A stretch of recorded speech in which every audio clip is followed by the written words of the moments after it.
जो कॉम्बिनेशन अब तक हमने किए हैं सेल्स के, उनमें से तो कम आता है एग्जाम में। एग्जाम में ज्यादा आता है मिक्स्ड कॉम्बिनेशन या mixed combination of identical cell या parallel combination of unidentical cells. दोनों ही इंपॉर्टेंट है, इक्वली इंपॉर्टेंट है दोनों ही।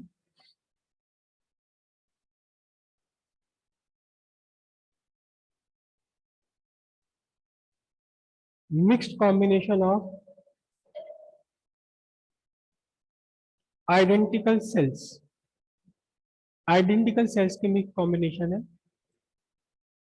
मिक्स कॉम्बिनेशन का मतलब आपने कुछ सेल्स कनेक्ट किए सीरीज में,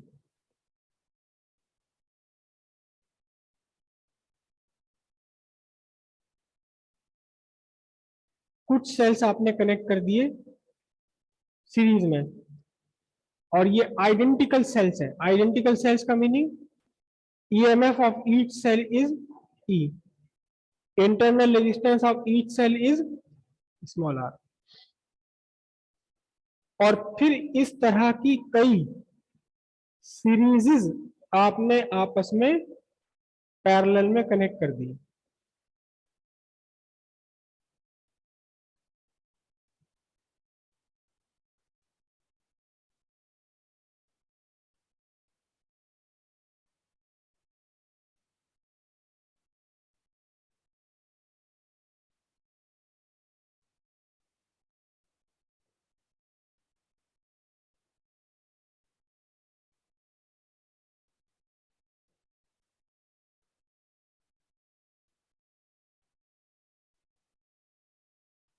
सारे सेल बिल्कुल आइडेंटिकल है, सभी का ईएमएफ है ई।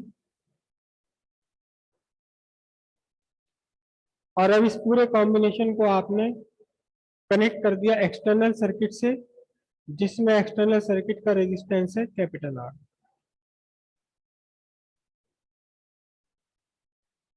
यहां आपने कुछ सेल्स आपने सीरीज में लगाए और एक सीरीज बना ली। यहां number of cell in one series,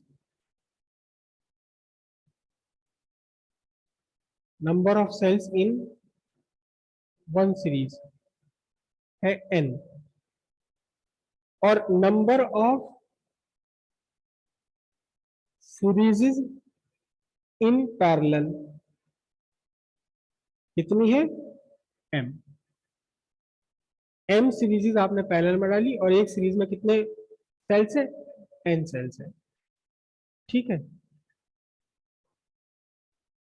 EMF of each cell, हर सेल का ईएमएफ है E, internal resistance of each cell कितना है, स्मॉल आर। तो अब इसमें एक सीरीज का ईएमएफ कितना हो गया, एक सीरीज जिसमें कि n सेल्स आपस में लगे हुए हैं सीरीज में, तो फिर ईएमएफ ऑफ वन सीरीज कितना हो गया, NE। Internal resistance of one series कितना, NR। क्यों, क्योंकि R R R ये सब आपस में सीरीज में आ गए। अब पैरेलल कॉम्बिनेशन में पोटेंशियल डिफरेंस सबका सेम होता है। पहली सीरीज का ईएमएफ अगर NE है, दूसरी का भी NE है, तो सारी मिलकर के पूरी की पूरी बैटरी का ईएमएफ ऑफ बैटरी, यानी कि पूरे कॉम्बिनेशन का ईएमएफ कितना होगा, वही होगा जितना एक सीरीज का ईएमएफ है। ठीक है। इंटरनल रेजिस्टेंस ऑफ बैटरी, ये मैंने कहा R डैश है। तो R डैश कैसे निकालेंगे, देखो ये पूरी सीरीज है NR, ये पूरी सीरीज है NR, ये पूरी सीरीज है NR, और ऐसे ऐसे कितने आपस में जुड़े हुए हैं, M आपस में जुड़े हुए हैं। तो 1/R dash equals 1/NR plus 1/NR plus 1/NR, और कितनी बार जुड़ेगा ये, M टाइम्स। तो ये बना आपका 1/R dash is equals to M/NR। और अब आपका बैटरी का इंटरनल रेजिस्टेंस हुआ एन आर बाय एम। ठीक है, एक्सटर्नल रेजिस्टेंस कितना है? एक्सटर्नल रेजिस्टेंस है आपका कैपिटल आर। तो current I is equal to कितना बना आपका? नेट ईएमएफ अपॉन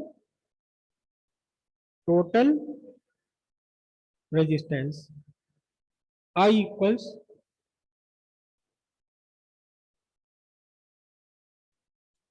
कितना बन गया? आई नेट ईएमएफ कितना है?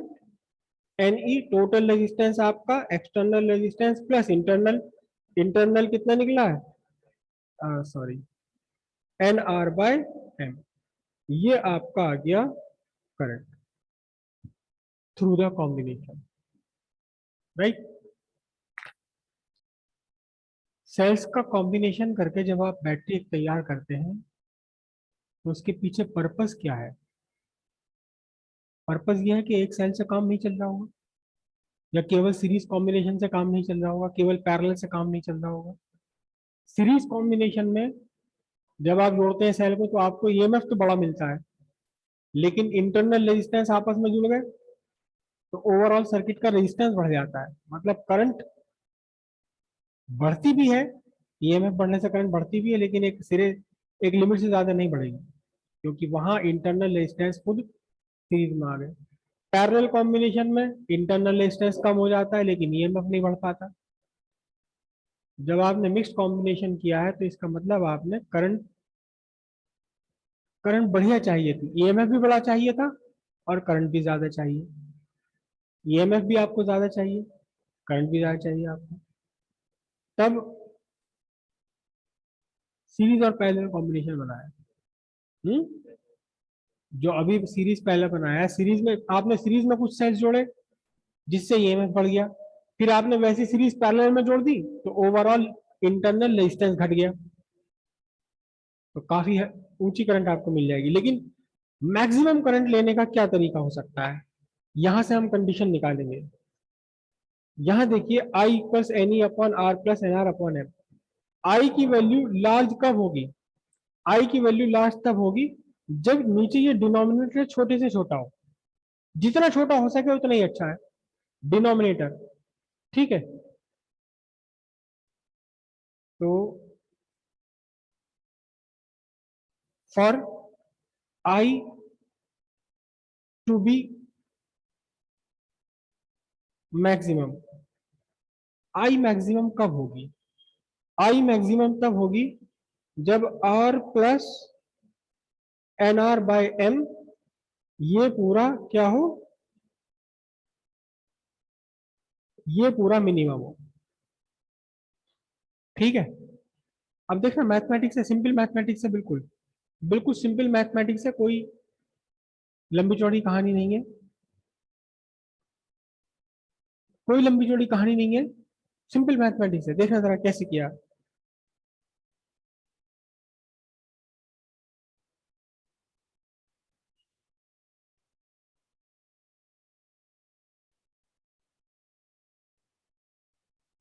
इज मिनिमम, कुछ मैंने चेंज करा, स्क्वायर रूट लगाया तो स्क्वायर भी कर दिया, वही की वही बात है।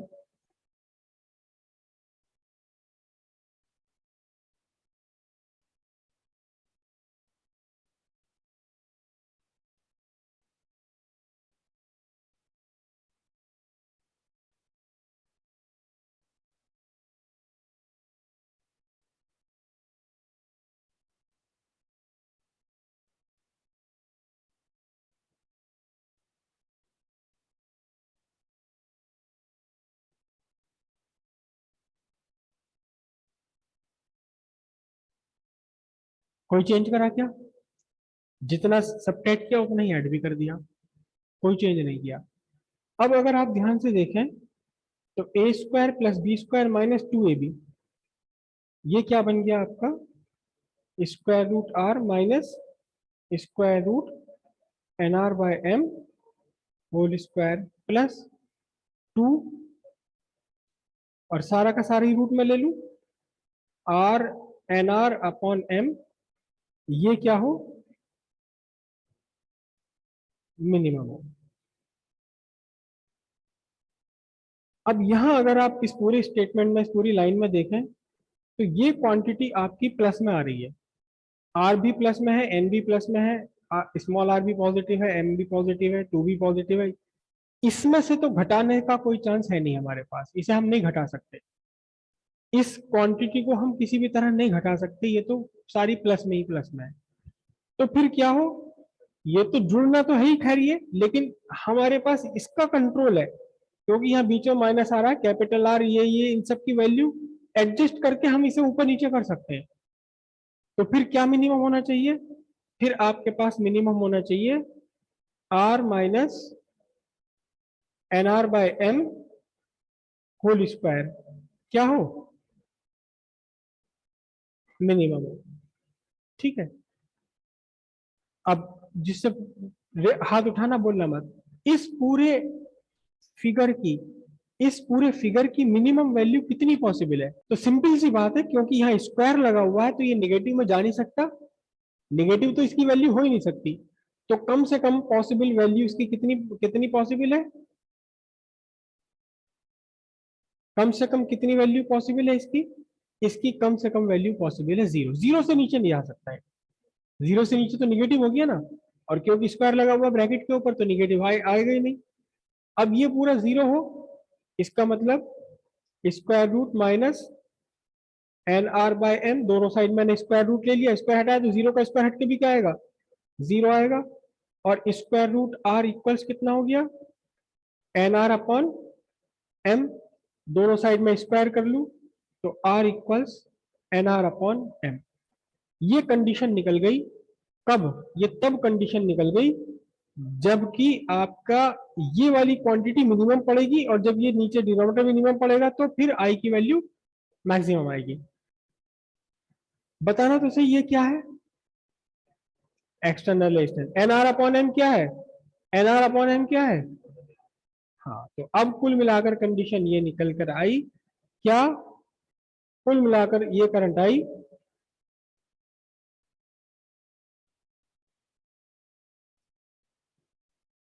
For the maximum current from a battery,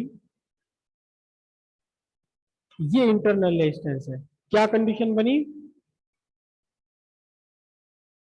internal resistance of battery must be equal to external resistance. पूरे के पूरे सर्किट का जो एक्सटर्नल रेजिस्टेंस है उसके इक्वल होना चाहिए बैटरी का रेजिस्टेंस, तब जाकर के आपको करंट मैक्सिमम मिल पाएगी। ठीक है। अब ये तो आपने सारा फाइंड कर लिया, बैटरी का ईएमएफ आपका कुल मिलाकर कितना है, एनी है, बैटरी से कुल मिलाकर कितनी करंट आप ड्रॉ कर सकते हैं। ये जरूरी नहीं कि ये करंट की वैल्यू मैक्सिमम पॉसिबल ही हो, डिपेंड करता है कि इसको आपने किस तरह से एडजस्ट किया हुआ। मैक्सिमम पॉसिबल लेने के लिए आपको एडजस्ट करना पड़ेगा इस तरह के कि internal resistance of battery external resistance के आपस में इक्वल हो। अब इसका टर्मिनल वोल्टेज कितना होगा, टर्मिनल वोल्टेज कितना होगा इसका, पूरी की पूरी बैटरी का टर्मिनल वोल्टेज, ये वी टर्मिनल वोल्टेज है। तो V इज इक्वल टू कितना होगा, सिंपल सी बात है, टर्मिनल वोल्टेज एक्चुअली क्या होता है, voltage across external resistor, voltage across external circuit. तो टर्मिनल वोल्टेज ऑफ सेल कितना बनेगा, टर्मिनल वोल्टेज ऑफ बैटरी,